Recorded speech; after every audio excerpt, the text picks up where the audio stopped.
Welcome to Moments Almanac on Scattered Moments for August the 20th. So glad you are here with me. And today, let's focus on two messages that went out into darkness. One came from an old preacher who could barely see, standing near the end of a life spent among people the world would prefer not to notice.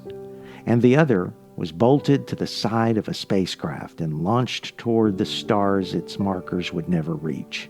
Neither sender knew where the message would finally land. They sent it anyway. And that's where we're going. By the spring of 1912, William Booth was 83 years old and nearly blind. He had spent almost half a century building the Salvation Army into something Victorian England had never quite known what to do with. Part church, part rescue mission, part marching band, and entirely unwilling to leave suffering people alone. Booth had preached in streets and tents, opened shelters, fed the hungry, fought alcoholism, and insisted that Christianity belonged wherever human misery was greatest. And now his body was giving out. But in May, only months before his death, Booth appeared before thousands at London's Royal Albert Hall.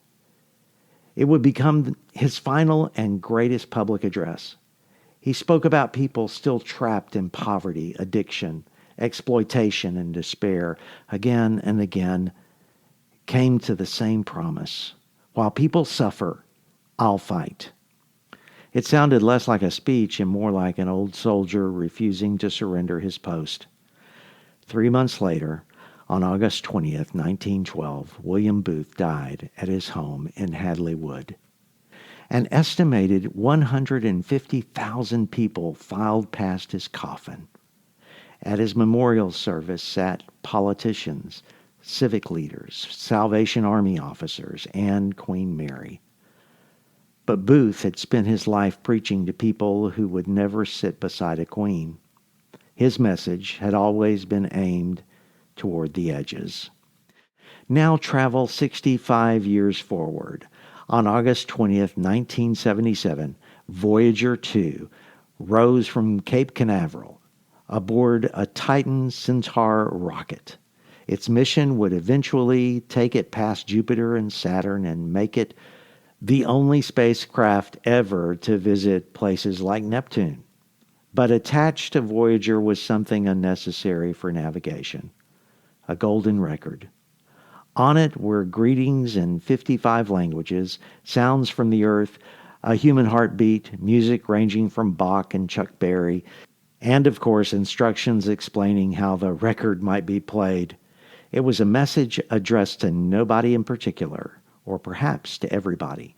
The scientists who made it knew the odds of anyone finding it were almost unimaginably small. They sent it anyway. Voyager 2 crossed into interstellar space in 2018. Today it continues outward, carrying Earth's little golden introduction into the darkness almost too large to comprehend. And perhaps that is where these two August 20 stories meet. Booth couldn't know who would hear his sermons. NASA couldn't know who might someday find its record. Neither could control the receiving end. They were responsible only for sending. Faithfulness often works that way. You teach a child, you encourage a friend, you preach a sermon, you write a letter, you tell somebody about Jesus, and most of the time, you never really know how far the message travels. Kind of like this podcast. William Booth sent his into the streets. Voyager carrying ours toward the stars. And sometimes that's all faithfulness asks of us. Send it anyway. And I hope that's the message for today. Whatever you do, don't focus on the outcome. Just send it. Be faithful. That's Scattered Moments for today, August 20th. I hope you'll join me tomorrow. Until then, take heart. Notice the scattered moments and share the grace.